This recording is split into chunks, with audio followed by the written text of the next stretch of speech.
നമസ്കാരം. അഭ്യൂഹങ്ങൾ അവസാനിപ്പിച്ച് തമിഴ് സൂപ്പർ താരം ദളപതി വിജയുടെ വിടവാങ്ങൽ ചിത്രത്തിന്റെ സംവിധായകൻ എച്ച് വിനോദ്.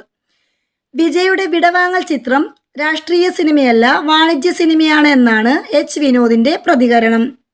ഒരു ചലച്ചിത്ര അവാർഡ് വേദിയിൽ വച്ചാണ് സ്ഥിരീകരണം വന്നിരിക്കുന്നത്.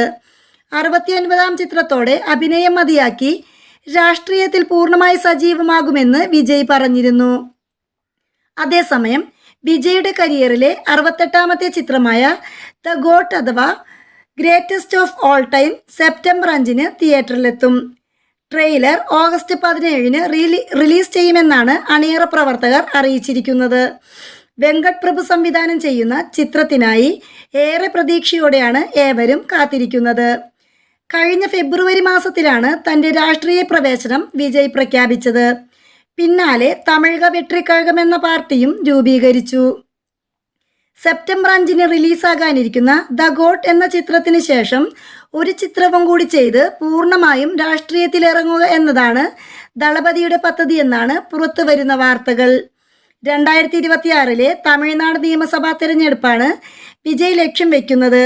അതേസമയം PTK വൃത്തങ്ങളെ ഉദ്ധരിച്ച് തമിഴ് മാധ്യമങ്ങളിൽ വരുന്ന റിപ്പോർട്ട് അനുസരിച്ച് തൻ്റെ ആദ്യ രാഷ്ട്രീയ വേദിക്കുള്ള ഒരുക്കത്തിലാണ് വിജയ്.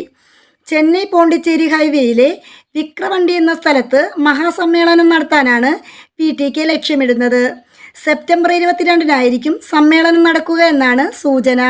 News desk മലയാളാക്ഷരം.